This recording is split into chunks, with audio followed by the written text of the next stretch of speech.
Si fillim në rolin e zëvendës kryeministrit, konfirmoj zëvendësen time, Belinda Ballukun. Prokuroria e posaçme ka regjistruar emrin e zëvendës kryeministres Belinda Balluku si personën e tim për akuzën e shkeljes së barazisë në tendra. Numri 2 i qeverisë Rama 4, sipas burimeve të News 24, është thirrur të paraqitet në SPAK të hënën mbi bazën e një shkrese që mban firmën e prokurorit të posaçëm Dritan Prençi. Burimet të besuara bëjnë me dije se fletëthirrja i është dorëzuar zonja Ballukut në Ministrinë e Infrastrukturës dhe Energjisë. Në fletëthirrje Belinda Balluku i bëhet me dije se në momentin e paraqitjes në prokurorin e posaçme do të jetë shoqëruar nga një avokat, çka në raste të tilla lajmëron se mund të komunikohet akuza penale.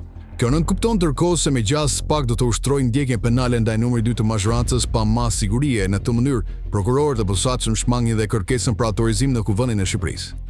SPAK nuk ka dhënë ende detaje lidhur me çështjen që po hetohet zëvendës kryeministri Balluku, pasi ndaj saj ka një seri kallëzimesh penale përfshirë atë të tunelit të Llogaras, ku vlera e tendrit që u fitua nga një kompani turke u rrit me mbi 50 milion euro. Nuk dihet nëse Balluku do t'i përgjigjet theptirjes së SPAK dhe në këtë pozitë të re përballë drejtësisë do të vijojë apo jo të qëndrojë në postet qeveritare, apo do të zgjedhë të largohet me dorëheqjen e ta zhvillojë betejën e saj pa mbrojtje të Partisë Socialiste. Po ashtu raportohet se SPAK ka kryer kontrolle në banesat e disa prej bashkëpunëtorëve të zëvendës kryeministres Belinda Balluku. Kontrollet janë ushtruar në banesat e dy zonjave.